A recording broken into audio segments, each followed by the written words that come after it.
The movie begins by introducing Chris, a salesman struggling to make a living by selling a medical device. One morning, as usual, he drops his son off at school. He then spends the entire day trying to sell the device, but with little success.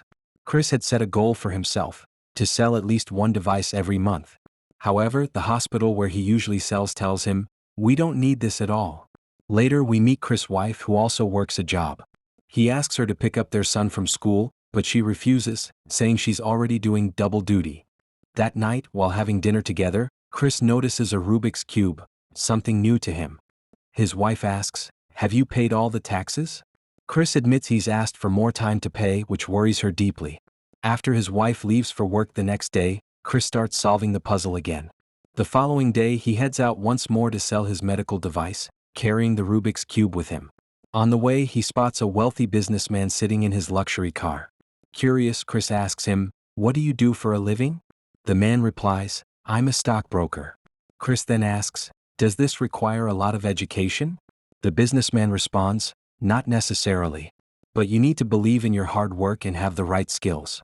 As Chris spoke to the businessman, he couldn't help but think, everyone around him must be so happy. When will my day come? When will I finally be happy too? The next day, Chris tells his wife, "I'll be home late. I've applied to become a stockbroker." She scoffs, "Don't joke about this. We only have 2 months left to pay the rent." Ignoring her taunts, Chris heads to the stockbroker's office. Since he couldn't bring his medical device inside, he hands it to a woman standing outside for safekeeping. While filling out his job application, he glances outside, only to see the woman running off with his device. Chris snatches his form and chases after her, but she escapes on a train. The same day he had promised his wife, "I'll sell this device today." Now, devastated, he returns to the office, submits his application and steps outside, only to spot the same thief. He sprints after her, finally catching up. Breathless, he says, "I spent all my savings on that device. Do you know what losing it means? It's my entire month's income, gone." Later, despite his struggles, Chris manages to buy his son a basketball for his birthday. When he goes out again to sell his remaining device, he runs into the office's boss. Chris reminds him, "I submitted my application a month ago." But the man is in a hurry. "I have no time, I need to leave now," he says. Chris insists, "Please, just a few minutes. I need to talk to you." Then, seizing an opportunity, he adds, "I'm actually headed the same way. Let's share a cab." The two ride off together. Chris tries to impress the man by talking about his skills and personality, but the man is distracted, focused on solving the Rubik's Cube. Suddenly, the man hands it to Chris and says, "Here, solve it." Before the cab stops, Chris successfully completes the puzzle. The dean is visibly impressed, but as soon as the cab halts, he steps out, leaving Chris to pay the fare. With no money, Chris bolts from the cab and jumps onto a passing train. In his rush, one hand, still clutching his medical device, gets caught outside the door. Frustrated, he calls his wife to apologize for being late. But she's furious she missed work because of him. "I'm leaving with our son," she snaps. When Chris returns home, his wife and son are gone. That same day, the dean calls him. "Write down my secretary's number, we'll discuss the job," he says. But Chris has no pen or paper. He memorizes the number, hurries to a nearby store and scribbles it down on scrap paper. Later, he runs into his wife, who's still furious. She had just dropped their son at school. "Chris, I've had enough," she shouts. "Why don't you understand?" Chris stays silent for a moment, then replies firmly, "Fine. But my son stays with me." He takes his son home. Just then, the landlord arrives, demanding rent. Chris pleads, "Please give me a few more days. I'll pay you, I promise." Reluctantly, the landlord agrees. The next day, Chris is painting his apartment walls when there's a knock at the door. 2 police officers stand there. They've come to arrest him over unpaid parking tickets. He pays the fine on the spot, but one officer warns, it won't clear until tomorrow. Panicked, Chris calls his wife. "Can you pick up our son from school?" She agrees, but the tension between them remains. Chris has his big interview the same day. He runs to meet the boss, but he's still wearing his dirty old clothes from yesterday. He didn't have time to change.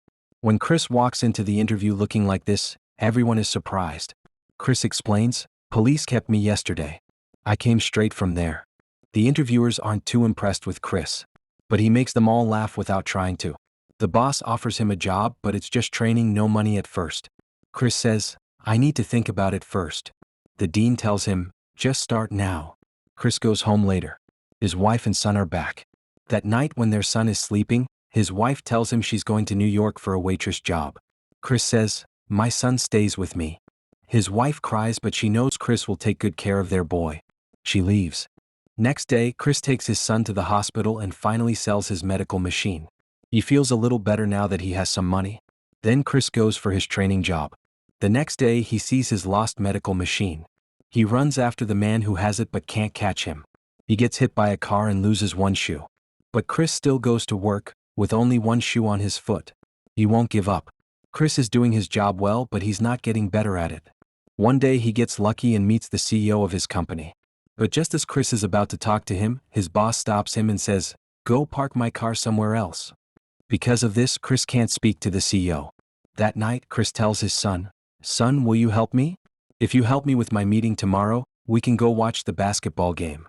The next day, Chris goes to the CEO's house. The CEO is kind and gives Chris a chance. He even offers to take Chris and his son to the basketball game since Chris mentioned they were going. During the game, the CEO tells Chris, I like your ideas.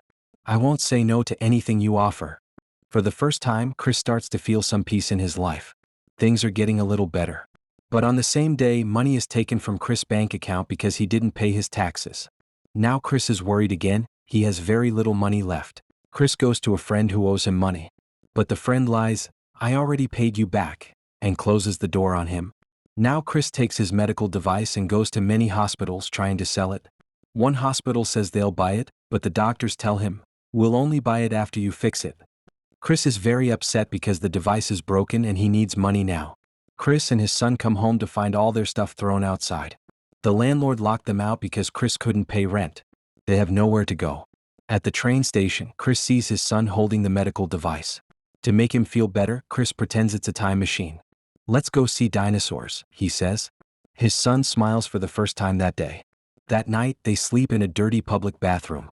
When his son finally sleeps, Chris cries quietly. He doesn't understand why life is so hard. Next morning, they try 2 homeless shelters but get turned away both times. Finally, they find a small room where they can stay. Chris works hard to fix his broken medical device. The next day, they wait in line at a shelter to eat. While his son eats, Chris studies for his big test tomorrow. Outside, Chris runs into his boss. The boss asks for money for a cab. Even though Chris has almost nothing, he gives it to him. With no other choice, Chris sells his own blood to get money. He uses this money to finally fix his medical device properly. One night in the homeless shelter, Chris' son says, Mom left because of you. Chris hugs him, don't think about that now. His son whispers, you're the best dad. After fixing his device, Chris finally sells it and gets good money. They move from the shelter to a nice hotel, then visit the beach together. At the stockbroker company, the boss congratulates Chris. You brought us many new clients. Next day at work, Chris wears a new shirt. It's my last internship day. The boss smiles and winks. Wear that same shirt tomorrow too, you've got the permanent job. Chris tries not to cry when he hears this. The boss even gives back the cab money Chris had lent him. Outside, Chris calls his son and hugs him tight, whispering, this is happiness. The movie ends showing Chris signing $1 million deal. Thanks for watching.